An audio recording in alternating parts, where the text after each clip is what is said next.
Conheçam o Congresso Terceiro Anjo. Dos dias 17 a 21 de abril, receberemos palestrantes muito especiais. Doug Batchelor, Barbara O'Neill, entre outros. O congresso será realizado em Sumaré, São Paulo. Acesse campal.terceiroanjo.com para saber mais. Você não vai querer ficar de fora, então inscreva-se já.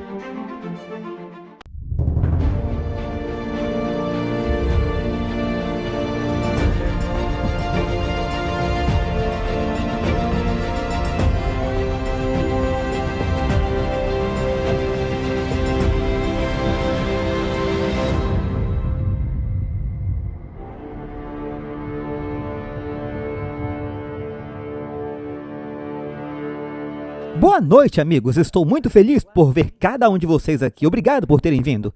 Essa é uma série única que estamos fazendo, um pouco diferente, mas uau! Eu lhes digo que não consigo pensar em um momento melhor na história em que o Senhor tenha colocado isso tudo junto com o que está acontecendo no mundo agora. As pessoas estão se perguntando o que está acontecendo, estão procurando paz e esperamos que você possa encontrar paz, poder e propósito nessas apresentações. Não era para ter rimado tanto assim. Bem, estamos felizes por estar aqui com vocês. Tem sido divertido porque as pessoas perguntam: para onde você está indo? Eu digo: eu estou indo para Las Vegas. Eu sou um pastor. Eu sempre acho que tenho que explicar. Então, eu vou superar isso, mas vocês moram aqui. Vocês já tiveram problemas com as pessoas? Quando vocês dizem que são de Las Vegas, elas automaticamente fazem suposições? Não, ok, tudo bem, então, desculpem. Há alguns lugares onde as pessoas dizem que são de Las Vegas e fazem associações. Mas estamos na igreja de Paraíso, então estamos bem, certo? Bem, vamos falar sobre uma série de histórias que estão destacando. Essas grandes histórias estão destacando os diferentes pontos de salvação. Hoje à noite falaremos sobre uma história que nos ajuda a entender por que existe o bem e o mal no mundo. A batalha entre o bem e o mal. E como ser vitorioso nessa batalha. Acho que isso é algo relevante para todos nós. O título da mensagem é Correntes Quebradas. E vamos falar sobre a pessoa mais perdida na Bíblia. E, para começar, vocês encontrarão essa história no Novo Testamento. Ao longo da série, noite após noite, veremos algumas histórias do Antigo Testamento e outras do Novo Testamento, e vocês podem encontrá-las no livro de Mateus, Marcos e Lucas. Eu vou começar dando a vocês uma visão geral da história do livro de Lucas. Agora, só para dar um pano de fundo antes de mergulharmos, você provavelmente já ouviu a experiência em que Jesus estava no meio do mar da Galileia com seus discípulos em um barco e uma terrível tempestade surgiu do nada. Francamente, eu acho que o diabo estava tentando destruir Jesus quando ele estava vulnerável.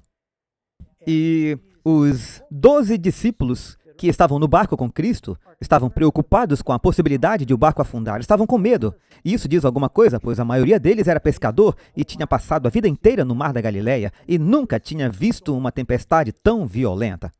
E enquanto estavam resgatando o barco com o vento soprando, os relâmpagos brilhando, de repente eles perceberam que em um dos relâmpagos, Jesus estava no barco.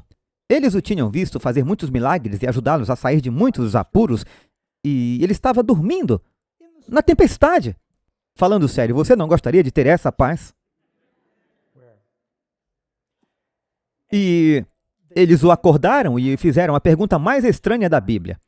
Eles disseram: Mestre, você não se importa que estejamos perecendo? Jesus amou tanto o mundo que veio para que não pereçamos, mas tenhamos vida eterna. E ele acordou e observou os elementos furiosos e provavelmente se agarrou ao mastro, e eu imagino ali de pé e olhando para o vento e as ondas e a chuva forte e a água que se agitava no fundo do barco, a escuridão, o medo no rosto dos apóstolos. E ele diz uma palavra. Agora, em suas Bíblias, vocês lerão em grego, mas Jesus falava aramaico e disse Shalom. E sem dizer nada, de repente o vento, como se tivesse batido numa parede, parou. As ondas se achataram. As nuvens se abriram e a lua estava brilhando. A água ficou cristalina e houve paz absoluta. Uma palavra de Jesus pôde fazer isso. Sabe, foi a palavra do Senhor que trouxe o universo inteiro à existência. Há poder na palavra de Deus, ela é inspirada. Mas agora, quando isso aconteceu, você pensaria que os discípulos diriam: ah, bem melhor assim, Senhor, obrigado. Agora a Bíblia nos diz que, quando os discípulos viram Jesus fazer isso, ficaram com muito mais medo. O que significa que eles estão com mais medo agora do que durante a tempestade. Porque estão se perguntando que tipo de homem é esse que até o vento e as ondas lhe obedecem. Portanto, eles estão muito agitados e com medo. É aqui que retomamos nossa história e eu vou começar lendo Lucas capítulo 8, a partir do verso 26. Se vocês tiverem suas Bíblias e para aqueles que estão em casa. E navegaram para a terra dos Gadarenos, portanto, do lado oposto de Galiléia, onde ficava Cafarnaum, que é o que se chama de lado sudeste da Galiléia. E quando desceu para a terra, saiu-lhe ao encontro, vindo da cidade, um homem que desde muito tempo estava possesso de demônios, e não andava vestido, nem habitava em qualquer casa, mas nos sepulcros. E quando viu a Jesus, prostrou-se diante dele, exclamando e dizendo com grande voz: que tenho eu contigo, Jesus, filho do Deus Altíssimo? Peço-te que não me atormentes. Porque tinha ordenado aos espíritos imundos que saísse daquele homem, pois já havia muito tempo que o arrebatava, e guardavam-no preso com grilhões e cadeias, mas quebrando as prisões, era impelido pelo demônio para os desertos. E perguntou-lhe Jesus, dizendo: qual o teu nome? E ele disse: Legião, porque tinham entrado nele muitos demônios. E eles lhe imploraram que não lhes ordenasse que saíssem para o abismo. A palavra lá é abismo, abusos, o nada. Bem, eu vou fazer uma pausa aqui. Na verdade, eu vou ler um pouco do Evangelho de Marcos, a mesma história. Mas a única razão pela qual eu sei que a Bíblia é verdade é que, à medida que os diferentes apóstolos escreviam seus relatos, eles acrescentavam componentes diferentes, porque eles vinham de perspectivas diferentes. Portanto, quando Marcos conta essa história, em Marcos 5, verso 1, eles chegaram ao outro lado do mar, a terra dos Gadarenos, e quando ele saiu do barco, logo o encontrou, vindo dos sepulcros, um homem com um espírito impuro, que habitava entre os sepulcros, e ninguém podia prendê-lo, nem mesmo com correntes, porque ele havia sido preso muitas vezes com grilhões e correntes, e as correntes haviam sido arrancadas por ele, e os grilhões quebrados em pedaços. Ninguém o podia domar, e de dia e de noite andava sempre pelos montes e pelos sepulcros, gritando e cortando-se com pedras. Lucas não menciona isso. E quando ele viu Jesus de longe, ele correu e o adorou. Agora, se um homem cheio de demônios visse Jesus, ele correria para o outro lado. Mas esse homem, o que quer que tenha restado desse homem por dentro, veio a Jesus porque estava em uma situação desesperadora. Muito bem, essa é a história. Vamos falar sobre isso. Aqui temos um homem que está cheio de uma legião de demônios. Agora, você pode imaginar por um segundo como os discípulos se sentiram quando Jesus, após aquela terrível experiência da tempestade no mar, os orientou a remar. Não havia mais vento, eles tiveram que remar. Eles levaram o barco até a praia e o sol estava nascendo. E eles veem uma silhueta nas encostas, um cemitério. E eles podem ver que a colina está marcada com túmulos e cavernas que costumavam enterrar as pessoas nas cavernas. Jesus foi enterrado em uma caverna na encosta de uma colina. E quando eles puxam o barco para a margem, os discípulos saem, talvez estejam procurando alguma madeira para secar suas roupas molhadas, seus equipamentos, e de repente eles ouvem um grito terrível, um grito desumano. E eles pulam 3 metros do chão. E eles veem uma criatura saindo da boca de uma dessas cavernas escuras, descendo a colina em sua direção. Ele tem pedaços de correntes pendurados em seus pulsos, que se chocam em torno de seus tornozelos, uma algema em seu pescoço, cabelos longos, sujos e emaranhados, cheios de folhas e gravetos, e seus olhos estão arregalados, sua boca está espumando, eles têm dentes cerrados, ele está sem roupas, e seu corpo está coberto de cicatrizes e feridas que foram infligidas por ele mesmo. Agora, se você visse isso, o que você faria? Eu não creio que os discípulos estivessem dizendo: você tem alguma passagem bíblica para compartilhar com essa pessoa? Vamos contar a ela sobre Jesus. Eles o viram chegando. Eu tenho quase certeza de que todos correram imediatamente para o barco. Eles já estavam com medo antes de tudo isso acontecer, agora eles estão realmente com medo. E provavelmente correram para o barco, mergulharam no barco, empurraram o barco. Provavelmente estavam remando com as mãos e chutando com os pés. Era a primeira lancha, quando se afastaram da costa. Mas eles chegaram a cerca de 100 metros da costa e alguém decidiu fazer uma contagem das pessoas. Havia apenas 12 no barco, mas deveriam ser 13. Jesus não correu. Então aqui está esse homem cheio de demônios. Agora a Bíblia diz que ele se identifica como uma legião. Uma legião podia ter de 2 a 6 mil soldados, uma legião romana. Esse homem está em uma situação muito séria. E como ele ficou assim? Será que Deus criou um demônio apenas para nos atormentar? Esse homem nasceu possuído por demônios? A maneira pela qual uma pessoa fica assim é porque você se torna bom naquilo que pratica, e se ao longo da vida continuarmos a dizer sim ao demônio, começaremos a abrir mão do nosso livre-arbítrio. E finalmente podemos chegar ao ponto em que parece que não temos mais escolhas, porque já nos rendemos e nos entregamos e cedemos e cedemos e cedemos tantas vezes ao diabo que ele simplesmente se instala e assume o controle. Jesus fala sobre um homem que expulsou 7 demônios e eles foram para lugares solitários procurando outra coisa para fazer e outra pessoa para possuir, e voltaram e encontraram sua casa antiga varrida e limpa. Na verdade, foi um demônio que foi expulso e ele trouxe mais 7 amigos com ele. E Jesus diz que o último estado desse homem é pior do que o primeiro. Portanto, se quisermos manter o demônio fora, precisamos de algo dentro da casa para mantê-lo fora. Como tirar a escuridão de uma sala? Acendendo uma luz. Se você quer que o diabo saia de sua vida, então precisa da luz do mundo que é Jesus em sua vida. E o diabo não quer ir para onde a luz está. Mas esse homem estava convidando as trevas para entrar e chegou a esse estado terrível. Esse homem é o homem mais perdido da Bíblia. Pense nisso comigo por um minuto e, antes de mais nada, onde ele mora? No cemitério. Em túmulos. Quem normalmente vive em cemitério? Essa é uma pergunta capciosa. As pessoas mortas vivem muito no cemitério? Não, mas normalmente são pessoas mortas. O que isso representa? Certa vez um homem disse a Jesus: Senhor, quero segui-lo, mas primeiro deixe-me enterrar meu pai. Jesus disse: deixe os mortos enterrarem os mortos, mas você siga-me. Eu li isso pela primeira vez e eu estava tentando imaginar zumbis conduzindo funerais. Não consigo entender o que isso significa. Mais tarde li na Bíblia que as pessoas que não têm o Senhor estão mortas em delitos e pecados. A Bíblia diz que aquele que tem o Filho tem a vida. Aquele que não tem o Filho não tem a vida. Neste mundo, todos nós envelhecemos e morremos, mas você não precisa estar sob uma sentença de morte se tiver Jesus. Sua vida eterna começa para você agora, nesta vida. Anos atrás, eu lembro-me de ter ido ao Egito, e lá havia um lugar chamado Cidade dos Mortos. E eu acho que isso começou há milhares de anos, quando eles tinham um grande cemitério com mausoléus e túmulos muito elaborados, onde as pessoas eram enterradas. E as pessoas pobres que tentavam escapar das intempéries, eles se mudavam para essas tumbas.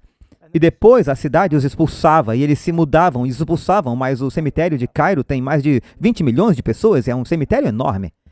Mais e mais pessoas pobres continuavam chegando. Finalmente, o governo se cansou de tentar despejá-los. Disseram: isso não é higiênico, temos que prover pelo menos água para eles. E pensaram: é melhor fornecer esgoto e saneamento para eles. Então disseram que seria melhor fornecer eletricidade para eles. Logo se tornou um código postal. E como você gostaria de ter esse endereço? Onde você mora? Ah, na 666, Cidade dos Mortos. Eu estive lá, eu vi isso. Há famílias vivendo nessas grandes elaboradas tumbas, há um grande caixão no meio que é a mesa de jantar deles. Não dá para crescer normal assim, dá? Mas a Bíblia diz que esse mundo está cheio de morte. E a morte é o inimigo. Jesus veio para dar a vida. No final, o diabo e a morte serão lançados no lago de fogo. Jesus vai destruir a morte. Não haverá doença nem morte, e esse não é o plano de Jesus. Então esse homem está cercado de mortos. E o que ele está vestindo? Ele não está vestindo nada. O que a roupa representa na Bíblia? A roupa representa o seu caráter. Bem, a nossa roupa é como trapos de imundície. A Bíblia nos diz que a nossa justiça é como trapos de imundície, mas Jesus nos oferece um manto para cobrir o nosso pecado. Quando Adão e Eva se envolveram com o diabo, de repente descobriram que estavam nus. Esse homem está nu e parece não se importar. Deus lhe deu vestes de pele. Como se obtém essa pele? Algo tem que morrer. Deus cobriu a nudez deles com as peles de um cordeiro. Um cordeiro teve que morrer. O Apocalipse fala sobre o cordeiro que foi morto desde a fundação do mundo, para cobrir a nudez deles, a vergonha, o pecado deles. Portanto, esse estado nu representa o pecado. A Bíblia nos conta no livro de Atos sobre esse homem que estava cheio de demônio e 7 filhos de Seva tentaram expulsá-lo. Mas eles, na verdade, não conheciam o Senhor. E esse homem possuído por demônios pulou sobre eles, bateu e os despiu. E eles fugiram nus. Jesus conta uma parábola sobre o bom samaritano, que caiu no meio de ladrões que o roubaram, bateram nele e o despiram. É isso que o demônio tem feito com a humanidade. A maioria das pessoas parece não se importar. O que é realmente triste quando se pensa nisso. Mas eu me identifico. Talvez eu conte um pouco mais no decorrer da semana, mas nem sempre fui cristão. E costumava viver nas montanhas, em uma caverna, durante a época dos hippies. E, querendo voltar à natureza, achávamos que era natural não usar roupas. Eu não sei se algum de vocês se lembra dessa época, mas eu não era o único. E eu quero que saibam que havia muitas pessoas loucas naquela época. E eu estava nas montanhas, vivia como um eremita, via pouquíssimas pessoas. Ocasionalmente encontrava campistas ou excursionistas e metade deles andava nu naquela época. Nós tentávamos viver como crianças. E daí pensávamos, Adão e Eva andavam nus e tínhamos até argumentos bíblicos para isso. Bem, no começo eu decidi que queria ser naturalista e eu tirei minhas roupas, mas como a maioria das pessoas eu cresci usando roupas. E me senti muito estranho, mas pensei, isso era apenas porque eu estava inibido pela cultura e precisava deixar de lado essa vergonha. Falando sério, se alguma vez vocês se perguntaram, embora os hippies se reunissem e metade deles estivesse nua, você tenta agir como se não percebesse, mas você percebe. É a maior vergonha. Eu estava sozinho na maioria do tempo, mas quando descia para Palm Springs, eu morava na montanha acima de Palm Springs. Eu mantinha minha camiseta e bermuda na mochila e usava botas, porque lá havia cactos e sapatos de caminhada. Mas sempre que eu chegava à cidade, havia uma grande pedra na qual alguns hippies haviam pintado o nome Jesus. E eu estava fora da cidade e no caminho para a cidade eu parava naquela pedra e vestia minhas roupas. Depois ia fazer minhas compras, saía da cidade, tirava minhas roupas e renovava o meu bronzeado. Mas numa manhã, eu estava morando lá em cima há muito tempo e nunca pensei em não usar roupas porque eu estava sozinho. Eu não peguei a trilha normal porque eu tinha dinheiro e queria tomar sorvete em Palm Springs, é muito quente. Naquela época, 3 bolas custavam 15 centavos de dólares. Dá para imaginar? Pensem na inflação. E eu não passei pela pedra de Jesus. E eu não me lembrei de vestir minhas roupas. E eu comecei a me dirigir para Palm Springs. Eu ainda não estava na cidade, mas nos arredores da cidade, quando finalmente encontrei a civilização, havia uma igreja católica novinha em folha. E era domingo, mas havia algum evento naquele dia. E uma família hispânica, pai, mãe, 2 meninas, decidiram fazer uma caminhada pela natureza. Era primavera, e eles queriam ver as flores de cactos da primavera. Então havia algumas trilhas lá em cima, eles estavam caminhando e eu estava me apressando para tomar meu sorvete e estava descendo a trilha e os vi ao longe se aproximando e eu estava descendo e eles estavam a cerca de 15 metros de distância e eu só acenei com a cabeça, eu fiz algum gesto, algo assim, de repente, alguma coisa chocou aquela família instantaneamente, como se fosse horror. E a mãe e as 2 meninas ficaram com os olhos arregalados, as bocas abertas e instintivamente se viraram para o outro lado. E fecharam os olhos e o pai meio que puxou a cabeça da esposa para protegê-la e desviou o olhar. E a minha reação foi, que devia haver algum Godzilla atrás de mim, ou algo assim. E eu pensei, o que é isso? Vamos correr juntos! E eu olhei para o lado e, num piscar de olhos, eu percebi, eu esqueci de vestir minhas roupas. Isso é real. E estamos rindo agora, mas isso não foi engraçado naquele dia. Eu acho que as ofendi profundamente. E eu sei que eu ofendi. As meninas podem estar fazendo terapia até hoje. Eu não sei. Mas, de repente, eu me sentia bem antes de vê-las. Mas, depois que me vi através dos olhos delas, eu fiquei dominado pela vergonha. Eu sei como Adão e Eva se sentiram. Quando Deus disse, onde estão vocês? E eles disseram, nós nos escondemos porque estávamos nus. Portanto, de repente, eu lembrei de ter ouvido essa história. Um pastor estava batendo a porta para visitar membros. Ele foi a uma casa e bateu a porta para visitar um membro e pensou ter visto a cortina se mover. Bateu, mas ninguém respondeu. Ele bateu, mas ninguém respondeu. Então ele escreveu o cartão e citou o verso da Bíblia em Apocalipse que diz, eis que estou à porta e bato. E ele deixou o seu nome no cartão. E na semana seguinte, seu cartão estava no prato de ofertas. E uma senhora o devolveu e disse, ela citou Gênesis 3, diz, eu me escondi porque estava nua. Portanto, esse homem representa a humanidade perdida. Ele estava vivendo entre os túmulos. Outra coisa que nos diz é que ele é extremamente feroz. Ele está sempre com raiva, o tempo todo. E esse é um dos sinais do diabo. Jesus é o epítome da paz. O demônio está furioso. A Bíblia diz que Satanás desceu com grande ira em Apocalipse capítulo 12, porque ele sabe que seu tempo é curto. Agora, nessa história, você está realmente vendo uma batalha titânica entre duas grandes forças. Estamos vendo nesse homem um retrato do que Deus faz quando ele preenche um homem chamado Jesus. Jesus é chamado de ungido, ele foi cheio do Espírito Santo. Esse é o confronto final naquela praia entre o bem e o mal. E então temos esse outro homem que está cheio de uma legião de demônios. Portanto, há um grande conflito em andamento. Agora, amigos, eu quero lhes dizer que Jesus vence. Outra coisa que eu quero lhes dizer é que Jesus não criou um demônio. Vocês devem se perguntar por que existe o mal, por que todos somos tentados e assediados pelos diabos e seus asseclas. Na maioria das vezes, quando dizemos que somos tentados pelo diabo, não é o diabo em pessoa. A Bíblia nos diz em Apocalipse que Satanás foi expulso do céu e os anjos que ele persuadiu a segui-lo. Satanás era um anjo muito poderoso, bonito e bom, chamado Lúcifer.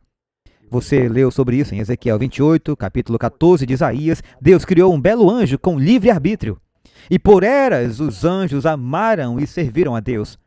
Mas em algum ponto do caminho, porque eles foram feitos completamente livres, não se pode amar por meio da força. É preciso ser verdadeiramente inteligente e livre. Lúcifer decidiu amar mais a si mesmo. Ele começou a ter ciúmes de Jesus e de seu poder e dos outros anjos que o adoravam.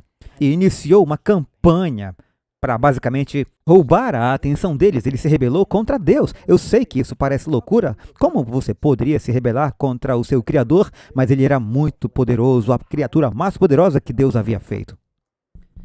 E ele se rebelou e houve uma batalha terrível, uma guerra no céu. O Apocalipse capítulo 12 nos conta, Miguel e seus anjos lutaram contra o dragão e seus anjos. E foram expulsos do céu, os dragão e seus anjos, para a terra. Aqui, neste mundo, ele encontrou alguém que lhe deu ouvidos. E Satanás, porque Adão e Eva escolheram dar ouvidos ao diabo, quando Deus disse para não comerem o fruto, o diabo disse, vá em frente, você não pode confiar em Deus, ouça-me. A Bíblia diz que quem quer que você obedeça, esse é de quem você é o servo. E o diabo sequestrou esse planeta. Jesus voltou ao mundo e disse, eu quero redimir, quero fazer o papel de resgate, a pena pelo pecado é a morte. Mas esses seres humanos foram apanhados num conflito sobre o qual ouvimos falar que fomos apanhados em uma guerra entre o bem e o mal. Jesus entrou em nosso mundo, enfrentou o melhor que o diabo poderia lhe oferecer, viveu uma vida santa como exemplo para você e para mim, e depois morreu para receber a penalidade por tudo o que já fizemos de errado. Hoje, aqui na praia da Galileia, você está vendo um confronto entre Cristo e um homem, e o diabo e um homem. Quem vencerá? A Bíblia também diz que ele não apenas era extremamente feroz. A raiva, a propósito, é muito cara. Mike Tyson, grande boxeador, perdeu a paciência durante uma luta contra Evander Holyfield, arrancou um pequeno pedaço da sua orelha. Ele não apenas não estava bem, como perdeu aquela luta, mas calcula-se que ele tenha perdido cerca de 300 milhões em receita por causa da permanência no boxe. Um ataque de raiva de 300 milhões. Se você vai perder a paciência, o diabo geralmente a encontra. Will Rogers disse: quando a raiva entra na mente, a sabedoria sai. Na verdade, foi Thomas Campos. Will Rogers disse: não fique furioso, a menos que esteja preparado para uma aterrissagem difícil. E se você tem facilidade para perder a calma, isso geralmente é um pequeno exemplo de possessão demoníaca, pelo menos temporária. E alguns dirão: eu não estava em mim. Tem razão, não estava. Mas você tem o poder de entregar seu temperamento ao inimigo. Jesus pode lhe dar o poder de ser manso e ter o controle. Você não precisa perder a calma. Então ele era extremamente feroz. A Bíblia diz que nenhum homem podia domá-lo. Perto daqui havia um show de Siegfried e Roy, um show de tigres. E eles descobriram que os tigres são animais selvagens. Eles sabiam disso. E um deles quase morreu em um ataque. O demônio anda em derredor como um leão que ruge procurando a quem possa devorar, extremamente feroz, cortando a si mesmo. Sabe, o diabo fará com que você se machuque. Todo vício com o qual as pessoas lutam é algo em que o diabo está tentando fazer com que nos machuquemos, seja com drogas, bebidas, compras, seja com vícios materialistas, pornografia. Algumas pessoas são viciadas em trabalho. De fato, se você não é cristão, você é viciado em alguma coisa, porque todos somos viciados. E a menos que você tenha luz interior, é apenas uma questão de saber qual é o seu vício. Mas o diabo quer que nos autodestruamos porque ele odeia Deus e sabe o quanto Deus nos ama. Portanto, ele quer ferir a Deus ferindo você. Esse homem está se cortando. E toda vez que o diabo o tenta a pecar, ele diz: não, isso o fará feliz. Isso o trará satisfação. Novamente, não é nada pessoal, mas há muitos cassinos aqui que estão tentando vender felicidade. Você vai ficar muito feliz, mas quem realmente ganha? É a casa. Está tudo preparado. Então você pensa que isso vai fazer você feliz, mas acaba causando todo tipo de sofrimento e miséria. Cortando a si mesmo. A propósito, aqueles que adoram o demônio na Bíblia, como os profetas de Baal, diz que eles se cortam com pedras. Eles se esfaqueavam, pulavam no altar e se cortavam para adorar a seu deus pagão até que o sangue jorrava com facas. E isso é só parte de muitas religiões falsas. Seu corpo é o templo do Espírito Santo. Deus quer que você cuide do seu corpo. Jesus apareceu e curou pessoas. Ele se preocupa com a sua saúde, com seu corpo. Esse homem estava machucando seu corpo. Ouvi dizer que uma cascavel encurralada fica tão frenética que morde a si mesmo. Esse homem está possuído por demônios. E depois nos diz que ele estava quebrando todas as correntes. O homem mais forte do Antigo Testamento, qual era o seu nome? Eu lembro de um garoto que gritou: Hércules! Sansão. Quem é o homem fisicamente mais forte no Novo Testamento? Esse homem é tão forte que não conseguem segurá-lo. Ele quebra correntes. As correntes na Bíblia são um símbolo de escravidão. Ele está carregando os restos das correntes ao redor do pescoço, dos pés e dos tornozelos. A propósito, o livro de Salmo descreve isso quando José foi colocado na prisão. Eles tinham algemas em volta dos seus tornozelos e seu pescoço. Isso se refere à escravidão. Esse homem era escravo do diabo e carregava o emblema de sua escravidão. E Jesus quer libertá-lo disso. Portanto, vocês podem ler aqui em Atos 12, quando o anjo do Senhor falou com Pedro. Podemos falar mais sobre isso amanhã. Suas correntes caíram. Sejam quais forem suas correntes, o Senhor pode quebrá-las. Não duvide disso nem por um minuto. E disse que ele estava sempre chorando. E de sua garganta saía um choro constante e triste.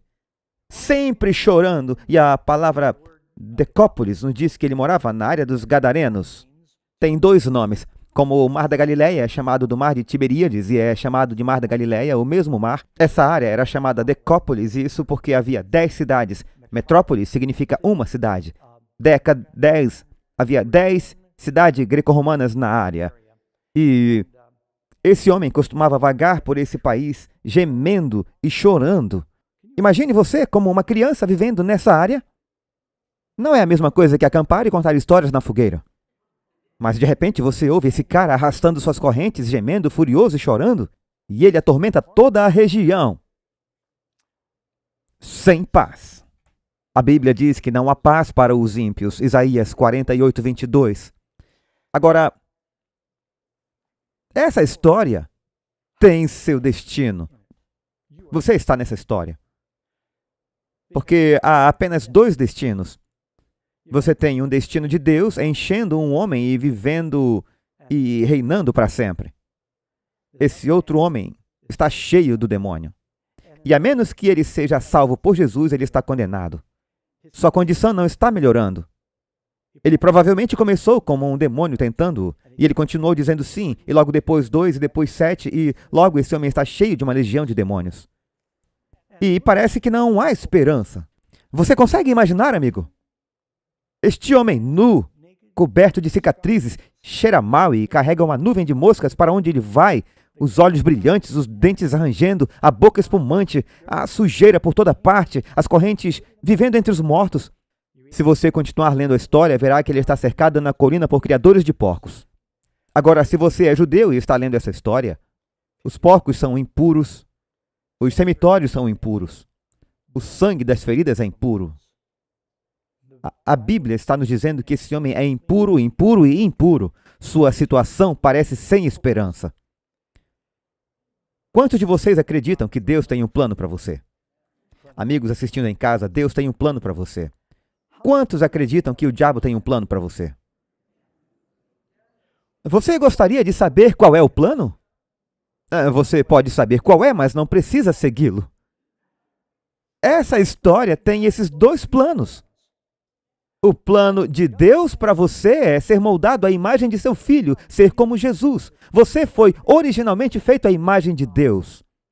E você foi projetado para viver para sempre com Deus.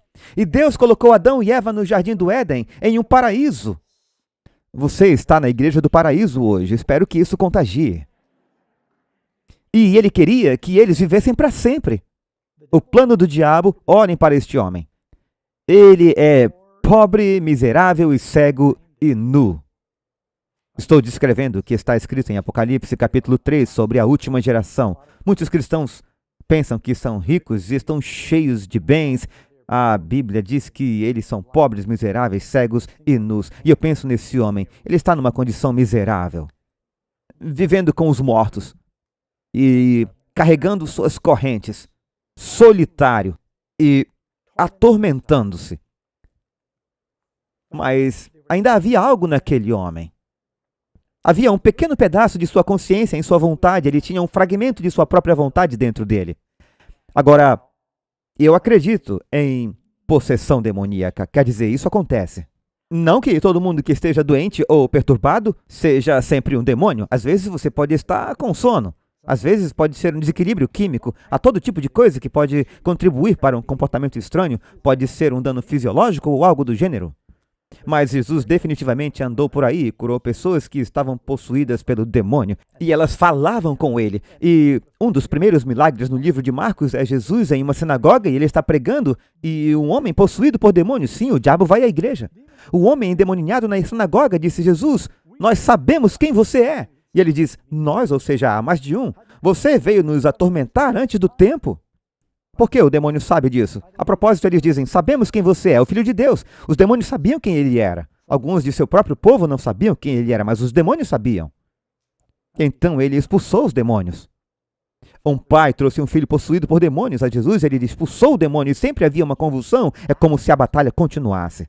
A propósito, o Senhor pode salvá-lo de qualquer que sejam seus vícios e suas correntes, mas pode haver uma batalha. O Senhor salvou os filhos de Israel da escravidão do Egito, mas houve uma luta. O faraó não queria libertá-los. E o demônio não quer soltar você. Mas quando Jesus aterrissou na praia, os demônios disseram: "Ah, aqui está ele, o Criador, o Filho de Deus. O que vamos fazer?" Eles conversam um com o outro em sua cabeça e ele ouve. E o que restava desse homem, ele percebeu: essa é a minha única esperança. Se algum dia vou sair dessa, essa é a minha única esperança. E de alguma forma a luz do Espírito de Deus atravessou os demônios em sua mente e disse: se você fosse até Jesus, ele poderia ajudá-lo. Agora, algumas pessoas pensariam: eu não sei como o Senhor pode me ajudar, eu estou muito perdido. Eu não conheço ninguém sobre o qual eu possa ler na Bíblia que seja mais avançado do que esse homem. Você pode imaginar alguém mais perdido do que esse homem? Eu não consigo imaginar uma situação mais desesperadora do que a desse homem. Mas você acabou de ler isso na Bíblia. Vendo Jesus de longe, ele se aproximou e o adorou. Quando os discípulos correram, Jesus sabia.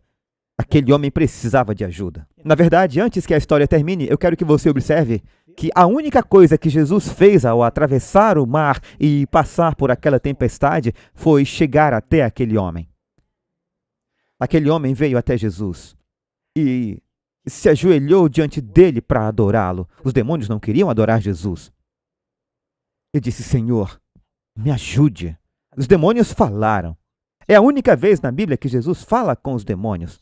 E ele diz: qual é o seu nome? Isso é para o nosso benefício, para que todos saibam hoje o quanto aquele homem estava perdido. O demônio disse: legião, pois somos muitos. Um exército inteiro de demônios. E eles disseram: não nos lance. Eles sabiam que Jesus tinha mais poder do que eles. Eles disseram: não nos lance para o abismo. A mesma palavra encontrada em Apocalipse para poço do abismo significa o nada, onde o diabo não pode possuir ninguém. O diabo é um viciado em trabalho, ele quer possuir algo. Possuir uma cobra, possuir um povo, possuir porcos. E no alto da colina havia uma manada de 2.000 porcos, o que nos diz que havia pelo menos 2.000 demônios se alimentando. Eles disseram: não nos lance do nada, lance-nos nos porcos. E Jesus disse: vão. E eu acho que aquele homem teve convulsões como aquele menino sobre o qual lemos que o demônio foi expulso. E provavelmente ele parecia um saco de serrapilheira com uns 11 gatos brigando lá dentro. E aquele enxame, aquele tornado de demônios saiu daquele homem e subiu a colina. E no alto da colina, onde os porcos estavam pastando e pastores cuidam de ovelhas, quem cuida de porcos? Cuidadores de porcos ou suinocultor? Eu não sei, eu acho que é assim que se chamam. E eles estão cuidando dos porcos, e um dos porcos começa a guinchar, e os seus olhos ficam selvagens, e outro começa a guinchar, e eles começam a se agitar e a atacarem debandada em direção a um penhasco. E você vê no mapa que há apenas uma parte do Mar da Galileia que se encaixa nessa descrição, e há, na verdade, túmulos na lateral da colina. Rochas íngremes. E eles caíram em cascatas como uma avalanche de costeletas de porcos. E eles bateram nas pedras e morreram? Não, porque porcos sabem nadar, então deve ter sido uma queda vertiginosa. Por que Jesus permitiu isso? É algo a se pensar.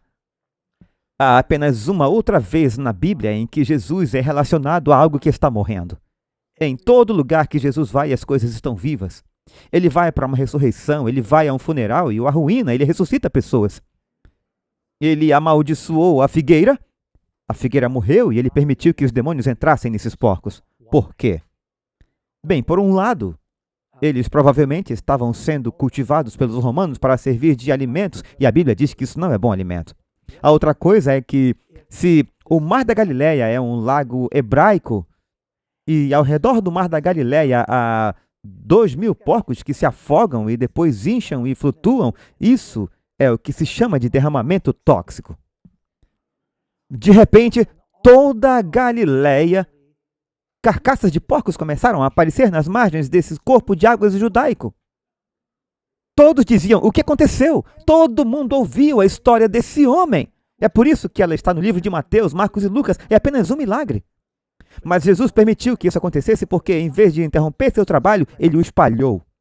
Isso também mostra que Deus se importa muito mais com as pessoas do que com os porcos. Você foi feito à sua imagem. Estamos vivendo em um mundo... Eu amo animais. Eu acredito que devemos cuidar dos animais, mas às vezes as pessoas colocam os animais em um pedestal acima das pessoas. Gastamos mais com ração para animais de estimação do que alguns países gastam para alimentar pessoas.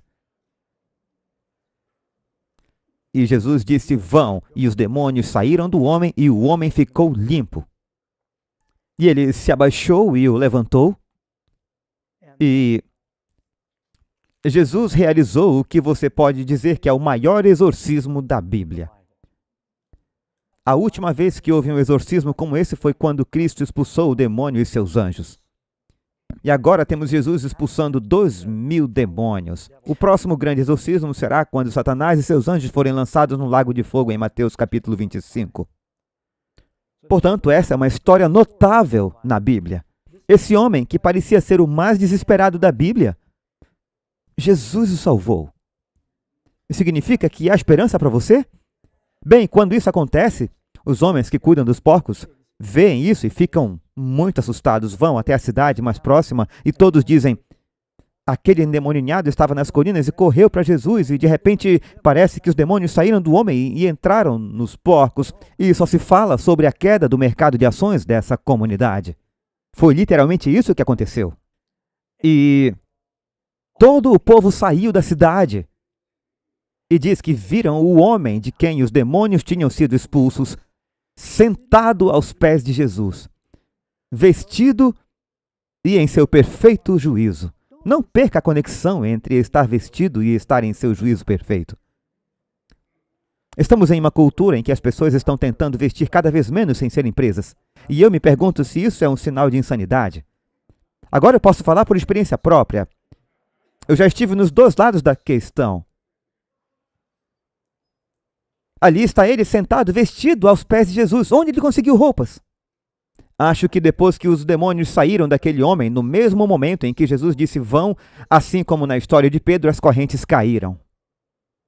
Jesus o levou ali mesmo para a água do mar da Galileia e o lavou, como se fosse um batismo. Você não gostaria de ser batizado por Jesus? E então Jesus tirou seu próprio manto. Acho que os discípulos ainda estão observando atentamente lá do barco. Ele tirou o manto e cobriu a nudez do homem. Agora sente-se, eu quero falar com você. Quero lhe dizer como ficar longe de problemas. Muitas vezes Jesus curava uma pessoa e dizia: agora eu quero que vá, você está livre, está limpo e não peque mais.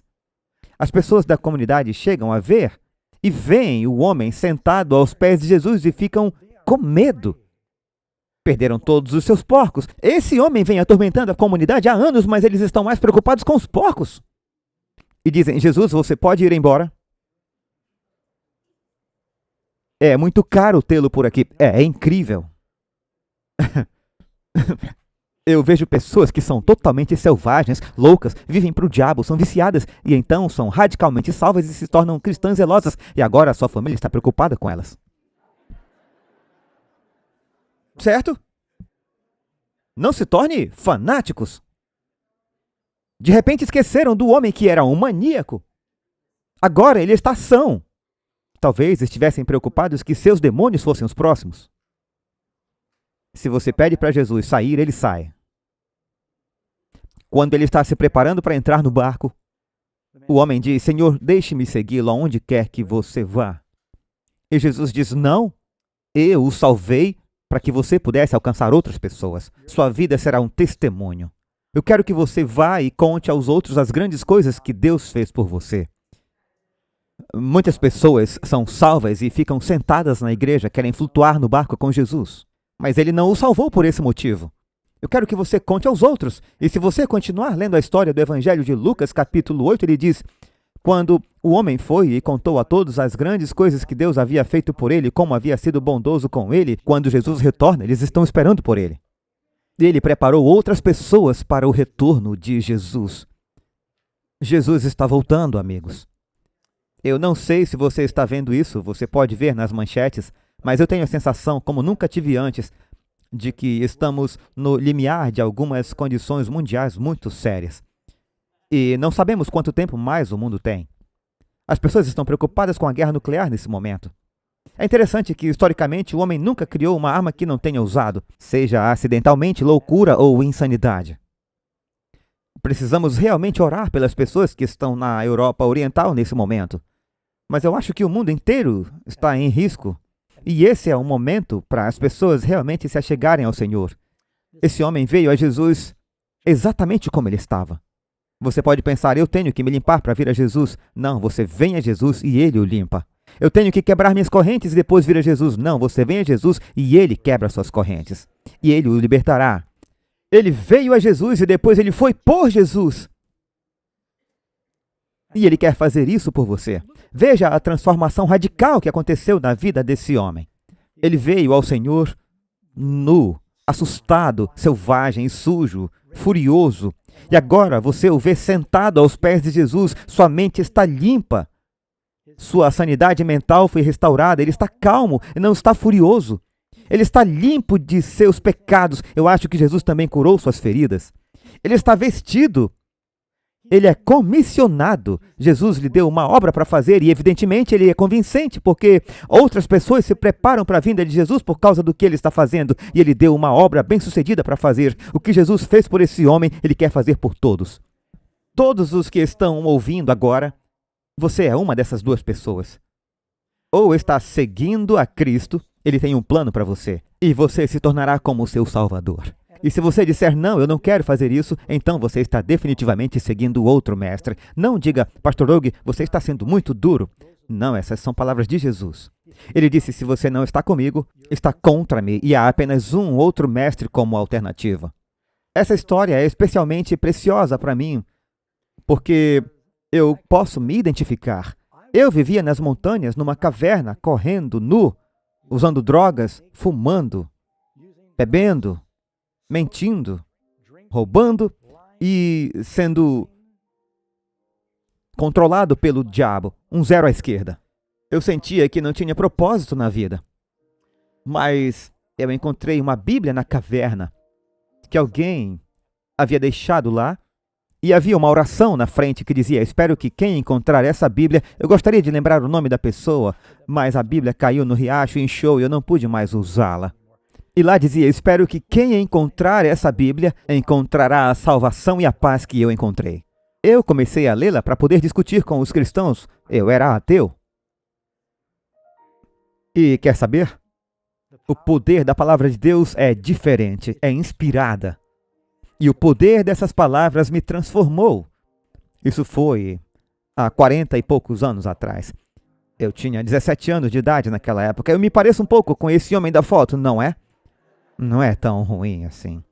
Não é tão ruim. Mas eu sei que Deus fez isso por mim. Ele pode fazer por você. Eu não sei qual é a sua situação. Não sei se você tem meio demônio ou 1000. Mas se Jesus é a luz do mundo, se você não entregou seu coração a Ele, então o diabo está fazendo estragos em sua vida, em graus variados. Alguns de vocês estão na perigosa situação de ter dignidade suficiente para pensar que eu estou no controle. Isso é, na verdade, uma possessão de orgulho. Você pode ser possuído pelo orgulho, e Jesus perdeu mais pessoas por causa do orgulho do que qualquer outro demônio. Foi aí que o próprio diabo começou. Sejam quais forem os seus vícios, sejam quais forem os seus pecados, esse homem, que parecia ser o mais desesperado da Bíblia, veio a Jesus. E Jesus o aceitou, o purificou, o limpou, o vestiu, o comissionou e quer fazer todas essas coisas por você. Essa história aqui é porque ele está falando com você, você que está ouvindo. Há apenas duas escolhas, duas estradas, amigos. Há a estrada larga para a destruição e, infelizmente, a maioria das pessoas no mundo está seguindo o diabo e é por isso que este mundo tem tanto pecado, miséria, guerra e sofrimento. Porque os motivos do demônio são os que movem a maioria das pessoas. E há também o outro, o Mestre, Jesus. E ele disse, eu estou indo para o meu Pai e eu voltarei. E eu acho que estamos prestes a ver seu retorno, amigos. Acho que Jesus está chegando em breve. Eu acho que ele os trouxe aqui essa noite porque ele quer falar com vocês. Não é por acaso que você está ouvindo ou está aqui.